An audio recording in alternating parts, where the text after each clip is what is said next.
So this video today is going to be a little bit different than what I normally do. I have decided it's going to be a second before I can finish Living Dead Girl. It was just a tad bit longer than I thought it was.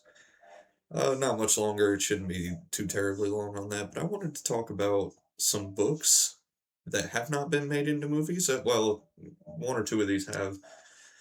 Uh, that deserve to be made into movies. This is going to be, for the most part, unedited. This is just going to kind of be a rant video. But we'll start off pretty solid with one that's actually on the dartboard. Full Brutal. Now, this book is pretty extreme, pretty out there. I feel like if it got made into a movie, it would be NC-17 or at least like R and never in theaters. And no director is brave enough to touch something like this, let me tell you. Now, there's been adaptations of some extreme horror stuff, like Header by Edward Lee got one. But I feel like this one is like really extreme. Now, granted, Header probably is too. I haven't read it, but I mean, there's things like Devil's Rejects and Three from Hell, and there is way more extreme stuff out there. Don't get me wrong. There's Guinea Pig and Serbian Film, all that stuff. I don't know if this one would ever be made into a movie, and I'm low key kind of glad it's not. I guess because I mean it's really good. I would highly recommend this one. We actually sell it at Outcast Society Bookstore. Link in the description for that. Now this one has not been made into a movie, and I feel like it would make a fantastic movie. And that would be Damned by Chuck Palahniuk, or however you pronounce his name. This one would be a fantastic movie. You could secure it would definitely be an R-rated movie, like, but this one just has crazy imagery, a really like funny and creative story, and I feel like you could definitely make this into a movie. And I can even like in my head when I was reading it, I could see like some artsy kinds of transitions you could kind of do and stuff. Like, for instance, when I believe his name was Archer, the punk rock guy. For those of you who've read it, slight spoilers for it. But when Archer is talking about his backstory, I could just kind of see a transition in my head, like I don't want to spoil it. This isn't one of my in-depth reviews, so but when Archer's giving his story, I can kind of see it, and the imagery in this book is very strong. I feel like it would make a fantastic movie, but again, no director is brave enough to touch it because creativity is dead, as we all know. Now this has a movie adaptation, but it is an old movie adaptation. I feel like we are due for an update of this. I don't want any American director touching it, though. They wouldn't be able to do it justice. They would miss the entire point. American directors just kind of suck, for the most part. I mean, there's some creative, it's not all, but most of them are just not very good. And that is Battle Royale. A fresh take on this, a modern, like, with modern capabilities and modern special effects, the movie was already fantastic. But seeing it remade would actually be kind of cool, just because this book has such a special place in my heart. One of my favorite books. It's The Hunger Games, but good, and can't recommend it enough. But yeah, seeing a remake of this, a modern remake, that would be sick. Now this one is another Chuck Palahniuk book. I can't believe there has not been a movie made about this one.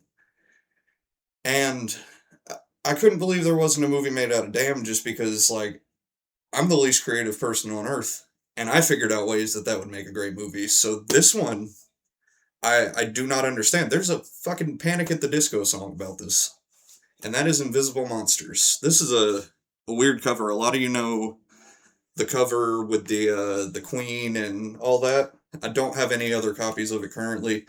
Don't have this one listed on Outcast Society Bookstore. This one is my personal copy, the only copy that I have, and it's on the dartboard, so don't want to sell it just yet until I can get some more copies. But yeah, this book, It would make a fantastic movie. Um, just the message behind it, like about vanity and stuff like that. It would really really hit home with a lot of people nowadays. And again, modern creatives or modern directors, I mean, are just kind of pussies. They're not going to touch something like this. But man, what a movie this would make! Now this one almost got a movie adaptation in 2006, and I am very very mad that it did not. I didn't know that it almost had a movie adaptation in 2006 because I didn't read this until 2024. Was it 24? It might have been 2025. But that's The Restraint of Beasts by Magnus Mills. And boy, this one's funny. Um, I feel like a modern director could handle this one. It would probably be a British movie, it's a British book. But this book is just funny. It's a comedy, and it's about a fencing crew that all of their clients just mysteriously go missing. And when I say fencing, I mean like people who build fences, not the sword fighters. But yeah, Restrainer Beasts would make a fantastic movie. It would be a comedy. It would be a good time. It wouldn't be like a super raunchy comedy or anything like that, but it would be a good time. Now this one I have not read yet, but just based on the synopsis, I feel like and who wrote it. I don't think it will ever be a movie, but it would make a fantastic movie. And that is The Prettiest Girl in the Grave by Christopher Triana. Now, again, I have not read this one yet. However, I read the synopsis. I know no modern director would touch it with anything. If they touched it, it would be, not great. But I feel like this would also make a pretty good movie, just judging by what I know about it. And this last one I'm going to talk about, I accidentally forgot to put in the stack, so there will be one cut in this video, and that will be it. But anyway, I would love to see a modern remake of Fight Club. Hear me out, because I know a lot of y'all love the original, and I'm a big fan of the original movie myself. But this book, oh my god, dude, this book.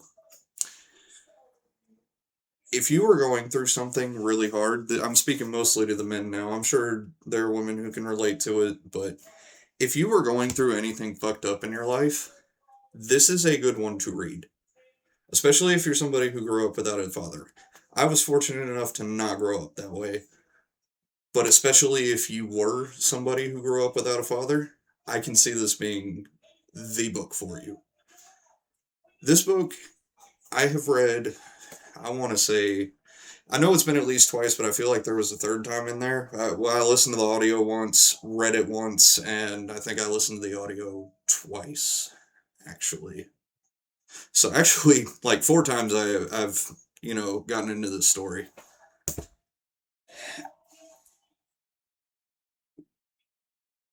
Read the book before you watch that movie, because the movie, it's good, and it touches on a lot of the same themes, but it touches on them in a smaller way. The book goes so much more in depth into like character study, talks a lot more about masculinity and why there is a place in society for a fight club. And yeah, it devolves and it gets evil, and it tells about, why you probably shouldn't go into a basement and beat the shit out of each other for fun and look into nihilism and stuff. But man, that one, it's a life changing read, especially if you're a teenager, early 20s. I'm late 20s, and man, this is a life changing read. I cannot stress that enough. But yeah, that's just a little short rant about books that I think should be made into movies. Again, haven't read Prettiest Girl in the Grave, and I do plan on doing the video like this again after I get a little bit further along in the dartboard up there. And check out my TikTok, because I did make a couple about these where I talked a little bit more about some of these. But anyway, uh, this has been Horrifically Obscure. I've been your host, The Thing. Y'all have a great night.